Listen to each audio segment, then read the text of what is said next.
True perfection has to be imperfect. The next song is Little by Little. Little by Little is probably the best song of Healing Chemistry, in my opinion. It lives not entirely, but majorly on the melody, the vocal melody. The guitar lines are they're good, but they're not groundbreaking, or they don't really get you in a guttural way, the way Bring It On Down would, or anything like that. The dissonant guitar intro is slightly off-putting almost.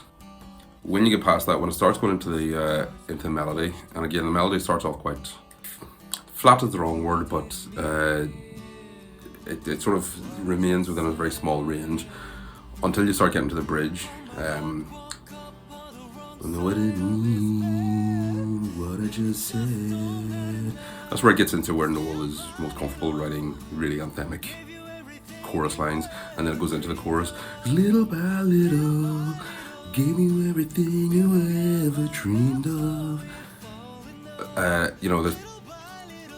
He has this real knack of just finding that exact interval in the music and applying it across the time signature, and he does this completely by fluke, because he is curmudgeonly, and he is definitive that he's not going to learn musical theory. So he's doing this by fluke. Well, not fluke, that's a bit rough.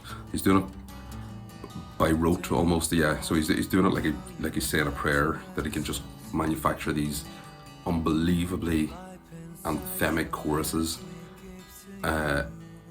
Even though he's supposed to be, this is arguably the creative lull in his career, he can still pipe out a song like this. It was the only song from the 21st century that made it onto the Live 25 list, or the Live 25 set list, which elevates it immediately above pretty much everything else in the Line era, clearly from Noel's point of view. I would have thought the likes of Importance of Being Idle, which was their last number one, would have maybe went on the list, but he went with this, and there's some footage coming from outside of Croke Park, so the streets outside, where people were singing along to it, and it was actually tear-inducing. Like it was that good. Like even though I'm watching on a wee phone or whatever.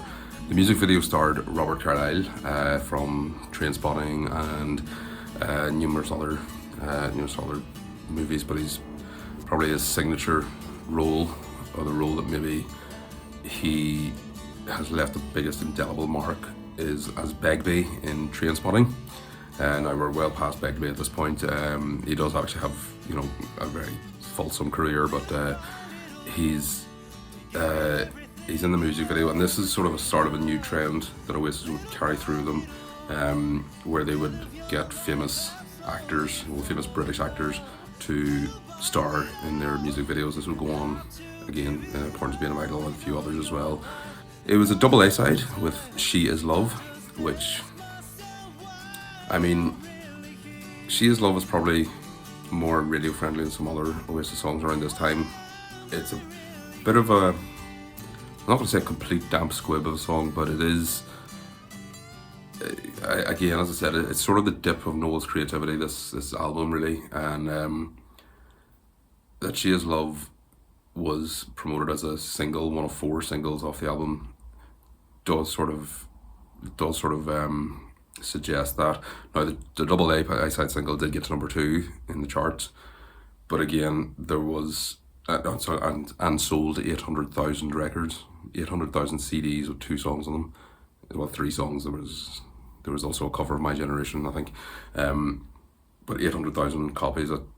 Like if there's only the likes of Adele nowadays who could sell 800,000 copies of her new album, and Taylor Swift, this was 800,000 copies of a CD single, and it reached number 2.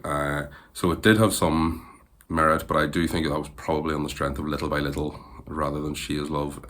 I'm going to suggest She Is Love is sort of one of the forgotten tunes of Oasis' catalogue, and including myself, because I keep mixing it up with Songbird. I keep getting those 2 songs mixed up in my head. I sort of place them in the same bracket, audibly and spiritually and creatively. In terms of rankings for Little by Little, it's a bit all over the place. 40, 90, and I say about mid 30s is about right. In terms of the Oasis output, uh, again, it doesn't. It is well. It was in the Life 25 list, so it's uh, it's clearly held in high esteem by the band themselves. I wouldn't put it in the top 20 Oasis songs. Mid 30s feels about right for Little by Little, and it is one of my and ironically it's one of my favorite Oasis songs. Even though it is one of my favorite Oasis songs, I would only put it in the mid 30s, maybe early 30s. It's almost an Oasis song by numbers, nearly. Guitar, drum and bass heavy track, with a really anthemic chorus. If you could narrow Oasis down to a sort of formula, which you can't really, because they have got such breadth of acoustics and auditory experiences. This would probably be somewhere around the median of, if you were to put them in a big graph on a spectrum. This would be somewhere around pretty much the middle of what an Oasis song is. The instrumentation, as I said, it's relatively straightforward. They do sort of bring a few new ideas into it, like the sort of auto wah guitar that just sort of drops in wee sort of single notes. Then you got the sort of marching military drum to sort of close it out. It's standard Oasis, and it's one of my favorite songs ever. So I hadn't mentioned the B sides of "Stop Carrying Your Heart Out." They're not the strongest B sides the Oasis ever had. "Shout It Out Loud" and "Thank You for the Good Times." "Shout It Out Loud" has a reasonably okay chorus line, but apart from that, it's a bit forgettable. "Thank You for the Good Times," I'm really struggling to even think what the melody of that song is. But stick around. Number 46 is coming up next.